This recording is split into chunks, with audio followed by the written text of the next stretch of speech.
nizera ko mumeze neza. Turagarutse nanone tubahaye ikaze, turi kuri One Vision Rwanda TV. Ndi Jean de Dieu Ntakirutimana, ndi kumwe na Semgeshi Bayingana, ngo haye ikaze muri iki kiganiro. Ukoze cyane Jean de Dieu. Ku mugoroba w'ejo cyangwa se ku gicamunsi, ubwo ni tariki 17 mu kwezi kwa munani mwaka 2026. Iyo mvuze ejo nukubera ko ubwo turi ku itariki 18 ubwo dukora iki kiganiro. Lawrence Kanyuka uvugira AFCM 23 yatangaje ko hakomeje kubaho kurasa mu baturage bikozwe na coalition ya FARDC, bafatanya na FDLR, bafatanya na mercenaires, bafatanya n'ingabo z'u Burundi. Bakaba rero barakomeje kurasa mu baturage nk'uko iri tangazo ribivuga.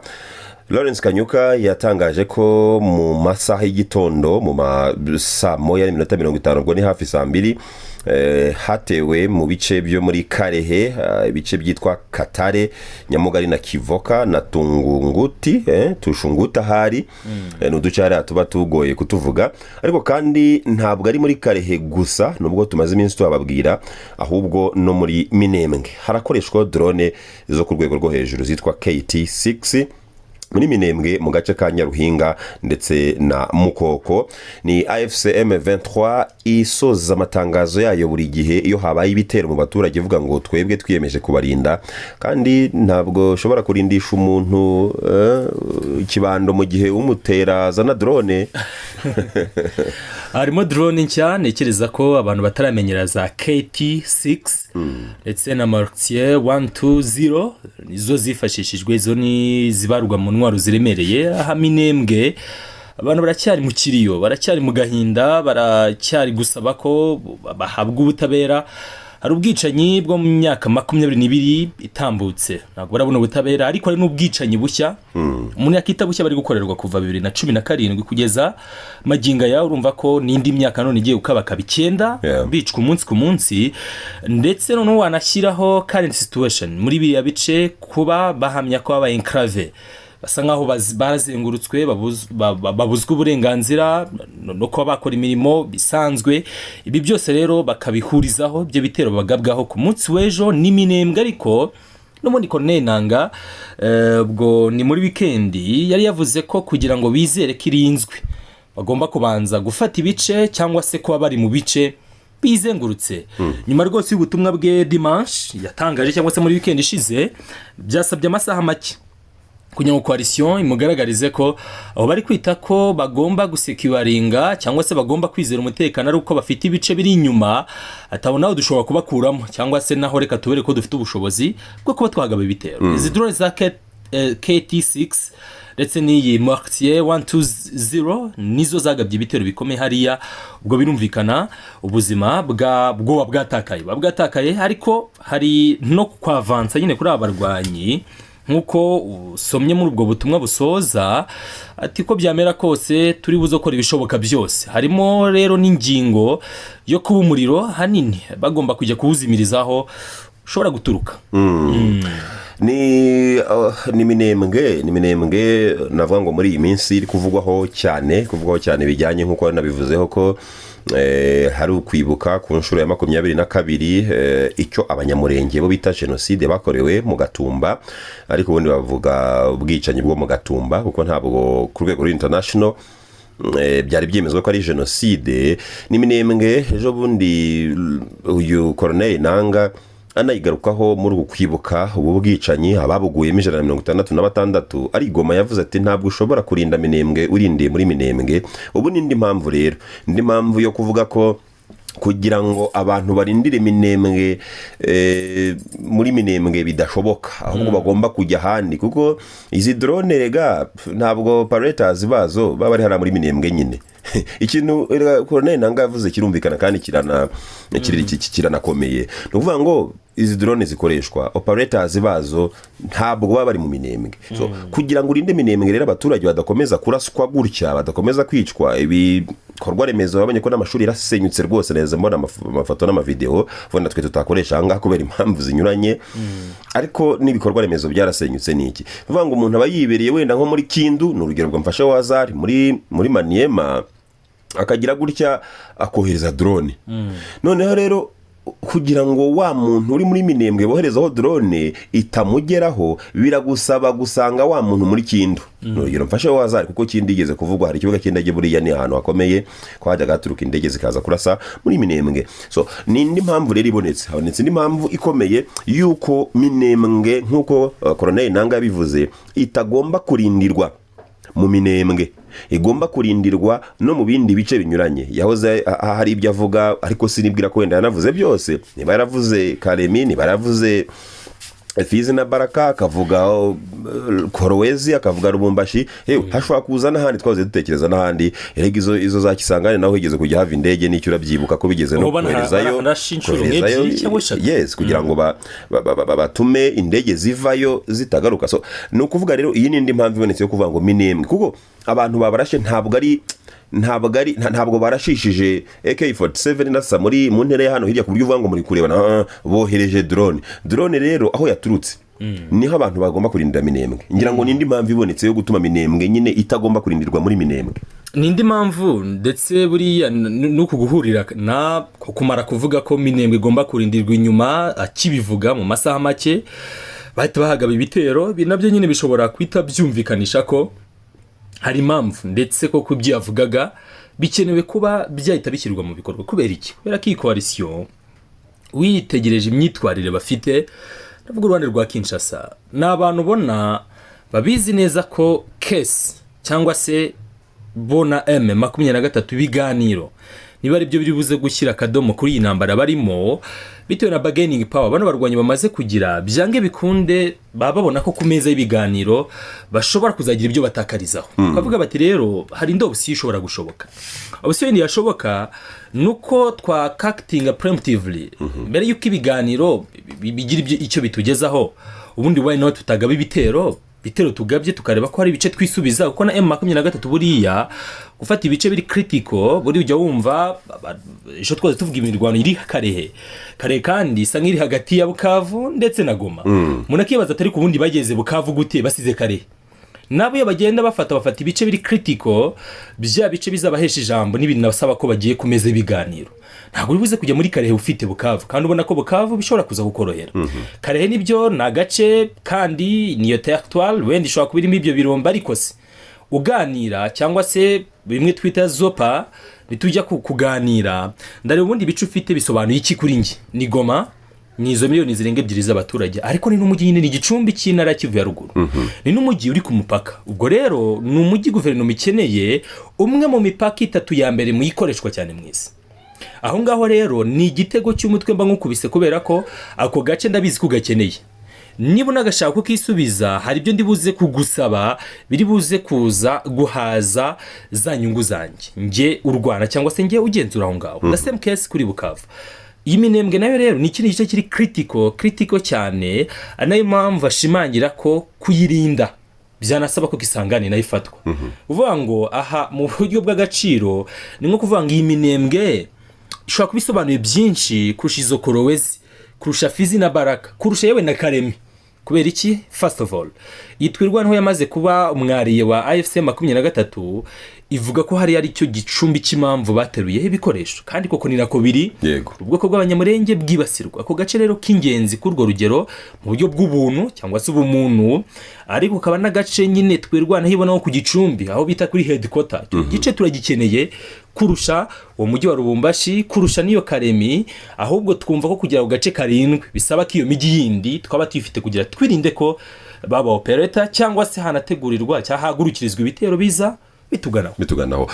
Ni frontline ikiri fluid, mvuze gutyo wenda nko gusobanura ngo ntabwo hari muri iyi minsi hari imirwano aho ngaho, ntabwo hari uruhande na rumwe rwavuga ngo ahangaha twamaze kwa capturinga kwa securing nkuko zizagoma bimeze. AFC 23 yamaze kuhafata ubu rwose ntabwo yigikanwaho, niyo hari icyaba kaba ari agatero shuma cyangwa iki, ibyo biba no mu bindi bihugu bisanzwe.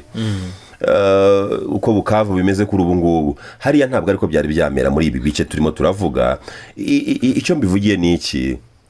Birasinyara ko n'ubundi ashobora gukomeza ibitero, ariko si ikibazo cy'ibitero gusa, bigwamo n'abantu bahunga, ibyabo bihatikirira n'ibindi byose. Bivuze ngo AFC M23 nka force yiyemeje kurinda abaturage mu bice cyane cyane byo mu burasirazuba bwa Repubulika ya Demokarasi ya Kongo. Nubwo batavuga ko ariho bagomba kugurukira gusa, bafite akazi gakomeye ko gukora iyo bwabaga imirwano igasa n'ikizweho iherezo, bafashe ibyo bice byanze bikunze, nubwo n'abandi nicyo baharanira. Ariko impamvu mivuga rero ni ukubera yuko AFC M23 yipozisiona nk'abarinda abaturage. Now nuwo mukoro rero baba ufite wo gutuma abaturage koko badakomeza batamara iminsi myinshi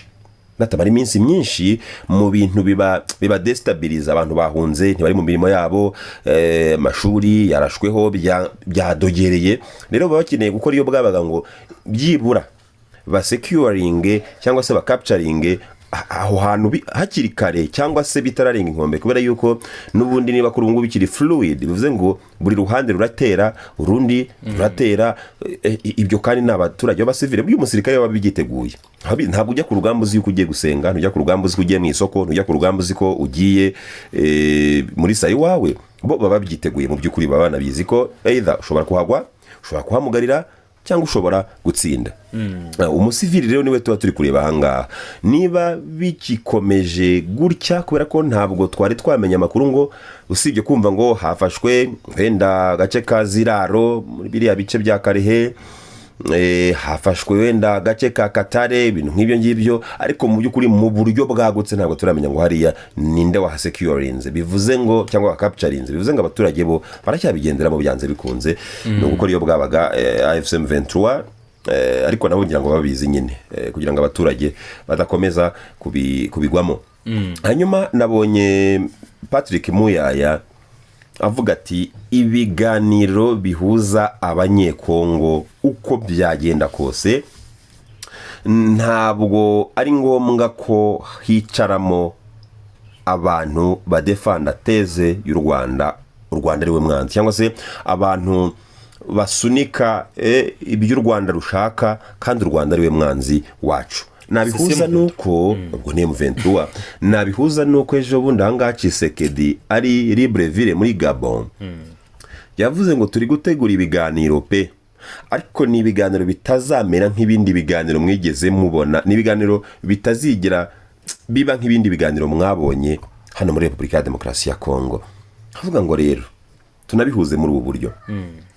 Martin Fayulu, umwe mu bakomeye cyane bashaka ibi biganiro bihuza abanyekongo, ari i Paris mu Bufaransa, yaravuze ngo Joseph Kabila Kabange ndetse na Corneille Nangaa bagomba kuba bari muri ibi biganiro, kubera yuko ni partie prenante, n'abantu b'ingenzi cyane bakeneye kugira ibintu basobanura. Joseph Kabila Kabange Kinshasa ikavuga ko ari we nyiri AFC wa nyawe. Corneille Nangaa birazwi banamushyiriyeho n'igihano cy'urupfu. Joseph Kabila Kabange nawe nuko abantu bakatiwe igihano cy'urupfu bakisanga mu biganiro bihuza abanyekongo biragoye. Ku bwa Martin Fayulu bakwiye kuba bahari, ariko ku bwa Tshisekedi Patrick Boy ari wavugira guverinoma kandi perezida ni Tshisekedi, ngo ntabwo hagomba kwicara abantu baza gusunika ibyo u Rwanda rushaka. Ngabo nabandi nubwo atavuze abo bantu, ariko ni M23 baba bavuga ko bayitwerera u Rwanda. Kuvuga ngo ibintu bimeze ibiganiro ubwabyo bizabubu ibiganiro kuba M23 yabihezwamo bikaba birashoboka, kubera ko ni nacyo nyine Martin Fayulu n'iriya coalition ya 34 n'abantu bayisangiye cyangwa se bayiyoboranye cyangwa bari kumwe nawe, birashoboka cyane kuri iki gitutu bashaka gushyiraho. Nabonye ko Rokenze z'ukwa 9 bashobora kwiroha mu mihanda nta kirakorwa, kandi basabye ko noneho ugutinda byagiye biranga amezi yatambutse timuzitabire tubivunjemo muri kino gihe rwose tugaragaze ko ibyo tuvuze tubikomeje. Hano rero cyitwa National Dialogue ubundi ubwacyo byakwiye kwita byumvikanisha ko imitwe yose ikorera hari ariko itari y'abanyamahanga igomba kuba iri muri ibyo biganiro. Ariko aka kantu Muyaya yatambitsemo nyine nakaza akahita gashyira cyangwa se gacukura icyobo kinini hagati y'icyo twakita nk'iyo National Dialogue ndetse naho M23 ihagaze. Icyo kiraro cyari gihari gikuweho kubera iki? Kubera ko icyo kintu cyo kuvanga iyo tezi y'abavugira u Rwanda cyangwa se abasa nkaho bashyika inyungu z'u Rwanda hano ni M23 yavugaga buriya.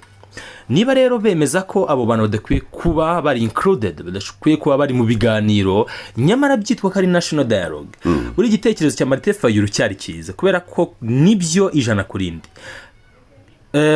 Corneille Nangaa ndetse na former president Joseph Kabila bafite byinshi byo kubwira abakongomani. Erega Kabila afite no gusobanura impamvu ni gute former president ubundi ko biramutse ari ibyo bivugwa n'ibyo, ubundi ni gute waje kwisanga ushingiye AFC, cyangwa se ni gute igitekerezo cyaturutse nk'umuntu wabaye president, noneho mu myaka nka 13 itambutse tubizi neza ko uyu mutwe wawusenye wagize uri mu kuwusenya 2013. Afite byinshi byo gusobanura. Corneille Nangaa uri umwe mu bantu bahoze ari abantu ba hafi, wayoboye seni, byagenze bite kugira ngo wisange uri muri za Kivu zombi, utinshingano wari ufite, utera umugongo wari boss wawe, bundi afite ba boss babiri, Nangaa, Kabila ndetse na Tshisekedi ko nawe barakoranyeho, byagenze bite ngo umutera umugongo ubundi ujye gushinga icyo cyama? Ubwo niyo AFC 23 ikwitirirwe kugeza ubu, nubwo yini bihari bivuga ko ari ya Kabila. So n'abantu mbona bafite byinshi byo gusobanura, ariko amategeko wabikomojeho. Kabila arashinzwa treason, the same case kuri Corneille Nangaa, kandi hari igihano cy'urupfu kiri obvious rwose, n'igihano cy'urupfu baranakatiye n'abamakenga n'abandi bayobozi bakuru. Ibi nabyo by'amategeko yabanje kubashyiramo intambwe nka 10 na zingahe yakumira aba bantu kubarizwa muri ibyo biganiro, kubera ko buri umuntu ushinzwe ubugambanyi bw'igihugu nanone kumwicaza ngo muganire ku hazaza h'igihugu ari umugambanyi w'igihugu biragoye. Haba ayo mategeko, habeho n'iriya ngingo mu yashyizemo yo kuvuga ngo abasa nk'ari abavugizi, abahagarariye u Rwanda n'ibindi, mwese ntabwo dushobora kwinjira muri ibyo biganiro. Umukuru w'igihugu akemeza ko ibyo biganiro bishoboke ko rwose bizazana itandukaniro. So hari impamvu nyinshi ubona zatuma Kabila ndetse na Nangaa batahabarizwa, ariko nkabona ko byaba byiza mu by'ukuri babirimo bagasobanura, bakajya imuzi rwose bagasobanura. Hari umugabo Martin Fayulu nanahereyeho unasaba ko byanze bikunze AFC 23 ikwiye kuba muri ibi biganiro. Ari prominent, n'umwe mu bantu bashaka ibi biganiro, baforsa cyangwa se bahora basaba Kinshasa gutegura ibiganiro bihuza abanyekongo. Akavuga ko ibi biganiro byanze bikunze bigomba gutumirwamo abagabo. SSC ikavuga ko na Senko nk'ababigizemo uruhare mu kugira ngo bibe byategurwa, bagiye basunika bagira gute baganira na Tshisekedi, kavuga ko aba nabo koko ba AFC 23 bakwiye kuba barimo. None bizaba gute mu gihe batatumirwa kandi prominent opposition leader ariwe Martin Fayulu avuga ngo byanze bikunze bagombe baze, SSC Senko isaba ngo bagombe baze? Ariko ku rundi ruhande rero ubwo ndibaza ngo bizagenda bite, nibyo gutegereza mu gihe Kinshasa yumva ivuga ko batagomba kuza kubera ko ari gusunika teza y'u Rwanda. Ariko ku rundi ruhande ndagira ngo nibuke ibyo Corneille Nangaa yatangaje avuga ngo ubutegetsi bwa Kinshasa cyangwa se Tshisekedi, wanamuvuga mu izina, ntabwo ari umuntu wo kuganira nawe kubera yuko ntabwo yigeze yubahiriza ibyo mwaganiriye. Ibyo by'ibiganiro ntabwo ari cyo gisubizo, ngira ngo ibyo urabyibuka cyane rwose. Vuga ko ibiganiro si igisubizo kubera yuko ntajya yubahiriza ibyo yaganiriye n'umuntu, mwemeranya ibintu mu kanya akabihindura, ati ubu ngubu igikurikiyeho ni ibikorwa byacu tugomba gukora.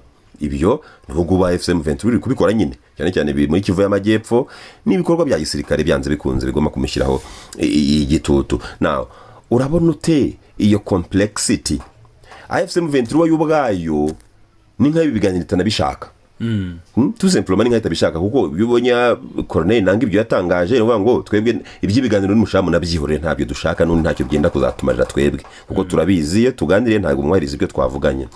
Ariko noneho Martin Fayulu akavuga, kandi Martin Fayulu impamvu ni kumugarukaho cyane, ni umuntu ukomeye, ni umuntu opposition leader hariya rwose, kandi yigeze no gutorerwa kuba perezida muri 2018 buriya Tshisekedi ngo yafashe umwanya we. Ibyo nta makuru ahari. Iyo complexity urayibona uti? AFC 23 ntibishaka, Martin Fayulu akabishaka na Senko na SSC, noneho Kinshasa ikavuga iti ntabwo dukwiye kubatumira bariya nabo kuza kuvuga iby'u Rwanda rw'abatumye. Urumva buri wese afite impamvu ze. Habe M23 iragira iti n'ubundi niyo twaganira turabizi neza ko ibyo tuganira ibyo bizubahirizwa cyangwa se ngo bishyirwe mu bikorwa. Martin Fayulu ariko murakenewe. Ngiye rero ndi kuranirwa Martin Fayulu cyane, Kinshasa nayo iti ababagambanya abantu muzaza mukavuga iby'u Rwanda rwabatumye ntabwo tubakeneye hano. Ikindi rero kubera ko ari ibiganiro bigomba guhurizamo abanyekongo kandi bishobora gutanga umuti, nubwo cya kintu cya internalized blackness gisa nko cyabaye virusi muri twe, kumva ko mwirabura umuntu musangiye uruhu nta kizima cyamuvamo ntacyo yakora. Twirengagije ibyo tukareba nyirizina niki cyageza ku musaruro.